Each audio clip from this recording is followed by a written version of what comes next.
dhiiga akkamitti baafata si galte nam tokko nama jeese tartiiba sadii qabaachitti illee labii khafan imimmattii fi agaajuma jaanii jira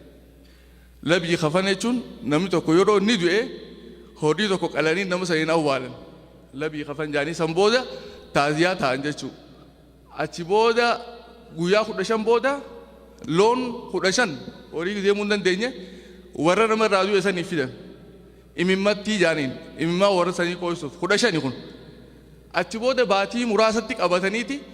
loon arra dhalates akka takkaan lakkaawamaa fi 85 fidanii dhufan kana agaajuma jaaniin 85 agaajumaatii fi 15 imimmattii walitti meeqa